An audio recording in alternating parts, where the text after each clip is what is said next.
El Padre Nuestro es la oración fundamental y una de las enseñanzas más reconocidas que Jesús dio a sus discípulos.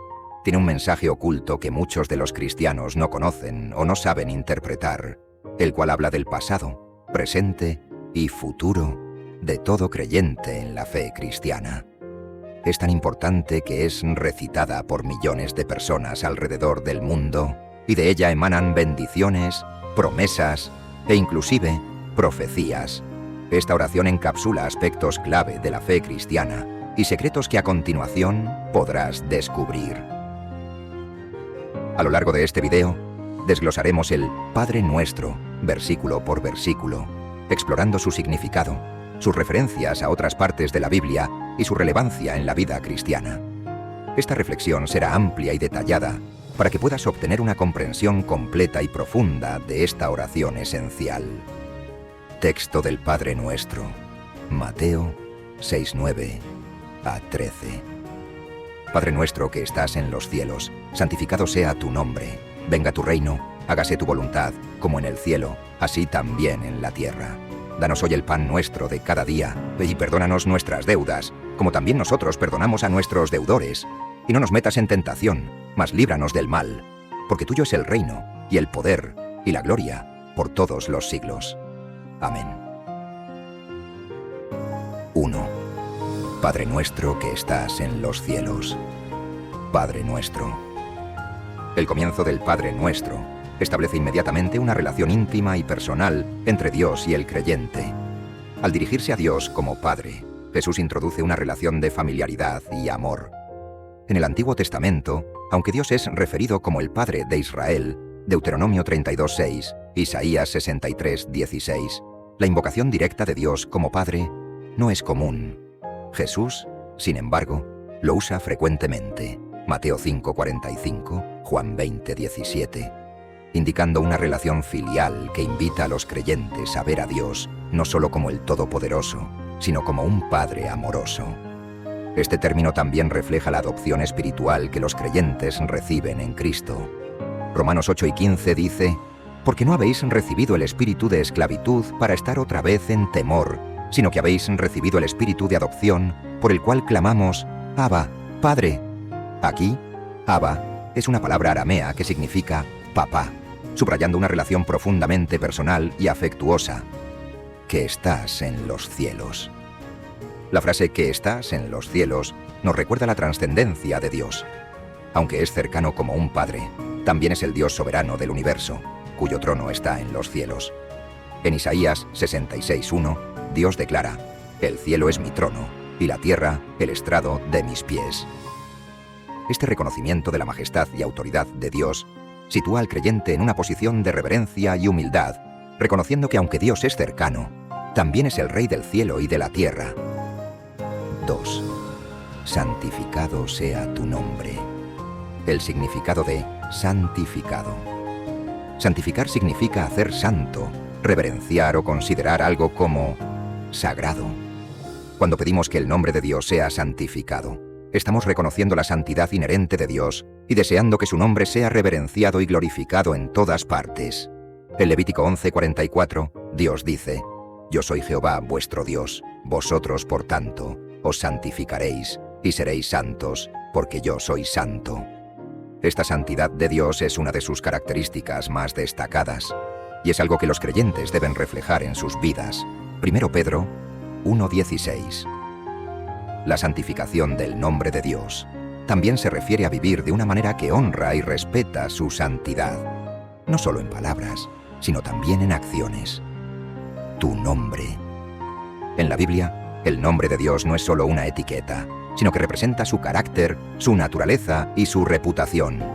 En Éxodo 3:14, cuando Dios se revela a Moisés en la zarza ardiente, se llama a sí mismo Yo soy el que soy, un nombre que revela su existencia eterna y autosuficiente. El nombre de Dios está ligado a su identidad y su relación con su pueblo. Salmo 8:1 dice: «Oh Jehová, Señor nuestro, cuán glorioso es tu nombre en toda la tierra». Santificar el nombre de Dios implica que los creyentes viven de una manera que refleja y magnifica la gloria y el carácter de Dios. Venga tu reino. El reino de Dios. El reino de Dios es un tema central en la enseñanza de Jesús. Se refiere al gobierno soberano de Dios y su dominio sobre toda la creación. Sin embargo, este reino tiene una doble realidad. Es ya presente y aún futuro. En Lucas 17:20-21 Jesús dice: el reino de Dios no vendrá con advertencia, ni dirán, helo aquí o helo allí, porque he aquí el reino de Dios está entre vosotros. Esto indica que el reino de Dios ya está presente en la persona de Jesús y en la obra del Espíritu Santo en los creyentes. Pero también hay un aspecto futuro en el reino de Dios. En Apocalipsis 11:15 se declara: los reinos del mundo han venido a ser de nuestro Señor y de su Cristo, y Él reinará por los siglos de los siglos. Cuando oramos, venga tu reino, estamos pidiendo que el gobierno y la justicia de Dios se establezcan plenamente en la tierra, anticipando el día en que Cristo regrese y reine para siempre, el reino y la vida del creyente. La petición, venga tu reino, también implica una entrega y una sumisión a la voluntad de Dios. Invocar el reino de Dios es un llamado a vivir bajo su señorío, permitiendo que su justicia y sus principios guíen nuestras vidas. Mateo 6:33 nos instruye: mas buscad primeramente el reino de Dios y su justicia, y todas estas cosas os serán añadidas. Buscar el reino de Dios implica priorizar su justicia y su propósito sobre nuestros deseos y ambiciones personales. Hágase tu voluntad, como en el cielo, así también en la tierra. La voluntad de Dios. La voluntad de Dios se refiere a su deseo y plan para la creación. Es perfecta, buena y aceptable. Romanos 12:2. En el cielo, la voluntad de Dios se cumple de manera perfecta y completa. Los ángeles obedecen sin cuestionar y su reino celestial es de total armonía y paz. En la tierra, sin embargo, la voluntad de Dios no siempre se cumple de manera tan evidente debido al pecado y la rebelión humana. Por lo tanto, esta petición es un clamor para que la voluntad perfecta de Dios se realice también en la tierra, que su justicia y su propósito prevalezcan en un mundo que a menudo está en desorden y sufrimiento. La obediencia del creyente. Para los creyentes, pedir que se haga la voluntad de Dios es una oración de rendición personal. Es reconocer que, aunque a veces nuestras propias voluntades pueden estar en conflicto con la de Dios, confiamos en que su plan es el mejor. Jesús mismo modeló esta sumisión en el jardín de Getsemaní cuando oró: Padre, si quieres, pasa de mí esta copa, pero no se haga mi voluntad, sino la tuya. Lucas 22:42. 5. Danos hoy el pan nuestro de cada día. La provisión diaria. Esta parte de la oración refleja una dependencia diaria de Dios para nuestras necesidades físicas. En el contexto del Antiguo Testamento, podemos ver una referencia clara al maná, el pan del cielo que Dios proveyó diariamente para los israelitas en el desierto. Éxodo 16:4-5. El maná no podía ser almacenado, tenía que ser recogido cada día, enseñando al pueblo a confiar en la provisión diaria de Dios.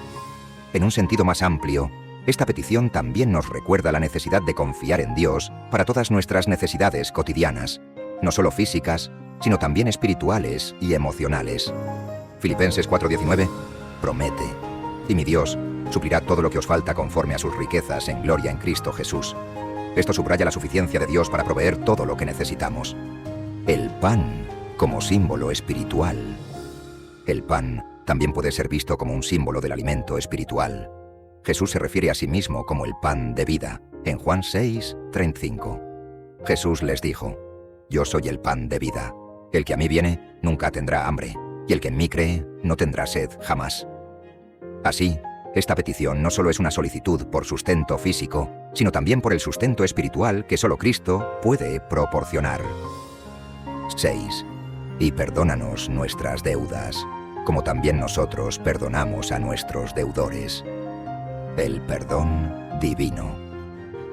El concepto de deudas, en el contexto bíblico, se refiere a las ofensas o pecados que los seres humanos cometen contra Dios. El pecado se ve a menudo como una deuda moral o espiritual, una obligación que hemos contraído debido a nuestras transgresiones. En el Antiguo Testamento, los sacrificios se ofrecían como medio para expiar o pagar estas deudas. Levítico 4:27-31.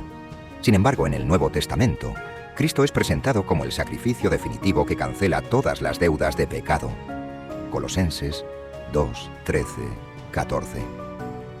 La petición «Perdónanos nuestras deudas» es un reconocimiento de nuestra necesidad continua de la gracia y el perdón de Dios. A través de Jesucristo se nos ofrece el perdón completo y la reconciliación con Dios. Efesios 1, 7. Este perdón no es algo que podamos ganar por nuestras obras, sino un regalo inmerecido de Dios, basado en la obra redentora de Cristo en la cruz. Perdonar a los demás. La segunda parte de esta petición es igualmente importante. Como también nosotros perdonamos a nuestros deudores. Aquí, Jesús subraya la importancia del perdón mutuo en la vida cristiana. El perdón que recibimos de Dios está íntimamente relacionado con nuestra disposición a perdonar a otros. En Mateo 18, 21, 35, Jesús cuenta la parábola del siervo despiadado, que muestra la gravedad de no perdonar a otros después de haber recibido el perdón de Dios. El perdón no es solo un mandato moral, sino una necesidad espiritual para mantener la paz y la armonía en nuestras relaciones. Efesios 4.32 nos instruye: sed benignos unos con otros, misericordiosos, perdonándoos unos a otros, como Dios también os perdonó a vosotros en Cristo. Esto refleja que el acto de perdonar es una respuesta natural a la misericordia que hemos recibido de Dios. El perdón como liberación. En la vida diaria, el perdón no solo beneficia al perdonado, sino también al que perdona. Llevar el peso del resentimiento y la amargura puede ser destructivo. Cuando perdonamos, liberamos tanto a la otra persona como a nosotros mismos de la carga emocional y espiritual del rencor. Esta liberación nos permite vivir en la paz que Dios desea para nosotros y nos aproxima más a su voluntad de amor y reconciliación. 7. Y no nos metas en tentación, mas líbranos del mal. La naturaleza de la tentación. La palabra tentación, en este contexto, puede entenderse en dos sentidos. Primero, puede referirse a las pruebas o desafíos que nos enfrentamos en la vida, que pueden poner a prueba nuestra fe y carácter. Santiago 1, 2, 3 dice: Hermanos míos, tened por sumo gozo cuando os halléis en diversas pruebas, sabiendo que la prueba de vuestra fe produce paciencia. Estas pruebas son permitidas por Dios para fortalecer nuestra fe, pero no son enviadas para hacernos caer en pecado. Segundo, tentación también se refiere a las incitaciones al pecado que enfrentamos, las cuales provienen de nuestras propias concupiscencias o del maligno. Santiago 1, 13, 14. Jesús, al enseñar esta oración, nos invita a reconocer nuestra debilidad humana y a buscar la protección y la guía de Dios para evitar caer en la tentación que nos lleva al pecado. La oración por la protección divina. La petición «no nos metas en tentación» es un ruego para que Dios nos guíe lejos de situaciones donde podríamos ser tentados más allá de nuestras fuerzas. En 1 Corintios 10:13, Pablo nos asegura: «No os ha sobrevenido ninguna tentación que no sea humana, pero fiel es Dios, que no os dejará ser tentados más de lo que podéis resistir, sino que dará también juntamente con la tentación la salida para que podáis soportar». Esta promesa nos da la confianza de que, aunque enfrentemos tentaciones, Dios está con nosotros para ayudarnos a resistirlas. Líbranos del mal. En algunas traducciones, esta frase se traduce como «líbranos del maligno», refiriéndose directamente a Satanás. Esto destaca la necesidad de la protección de Dios contra las fuerzas espirituales del mal. Efesios 6, 12, 13 nos recuerda que nuestra lucha no es solo contra carne y sangre, sino contra principados, contra potestades, contra los gobernadores de las tinieblas de este siglo, contra huestes espirituales de maldad en las regiones celestes. Al orar, líbranos del mal, pedimos que Dios nos proteja de las influencias y ataques del enemigo y nos mantenga firmes en su verdad. 8. Porque tuyo es el reino y el poder y la gloria por todos los siglos. Amén. La doxología final. Esta frase final es conocida como la doxología del Padre Nuestro. Aunque algunos manuscritos antiguos no la incluyen, ha sido parte de la tradición cristiana desde los primeros siglos y muchas comunidades la recitan como parte de la oración. La doxología afirma la soberanía de Dios sobre todas las cosas. Al declarar tuyo es el reino, reconocemos que Dios es el gobernante supremo del universo. Su reino es eterno y su dominio no tiene fin. Daniel 4:34. El poder se refiere a su omnipotencia. Todo poder en el cielo y en la tierra pertenece a Él. Mateo 21, de Deutsch. Finalmente, la gloria reconoce que toda la alabanza y la honra le pertenecen solo a Dios, como se expresa en Apocalipsis 5:13, y a todo lo creado que está en el cielo, y sobre la tierra, y debajo de la tierra, y en el mar, y a todas las cosas que en ellos hay. Oí decir, al que está sentado en el trono, y al Cordero, sea la alabanza, la honra, la gloria y el poder, por los siglos de los siglos. Amén. La oración concluye con amén, una palabra hebrea que significa así sea o verdaderamente. Esta es una afirmación de fe, un reconocimiento de que lo que se ha dicho es cierto y digno de confianza.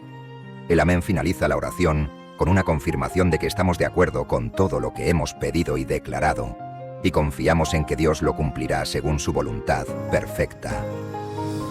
Reflexiones finales sobre el Padre Nuestro. El Padre Nuestro no es solo una oración para ser recitada, sino un modelo de cómo debemos orar y vivir. Nos enseña a poner a Dios en primer lugar, reconociendo su santidad y soberanía, y a buscar su reino y su voluntad en nuestras vidas.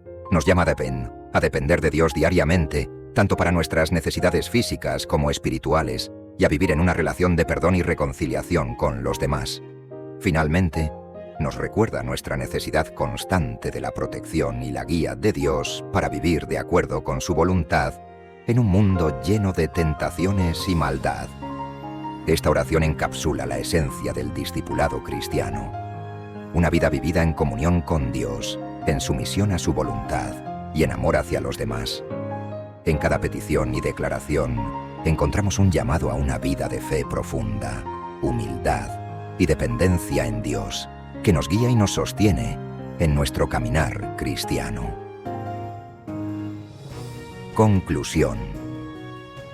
El Padre Nuestro es mucho más que una simple oración. Es un resumen del Evangelio y una guía para la vida cristiana.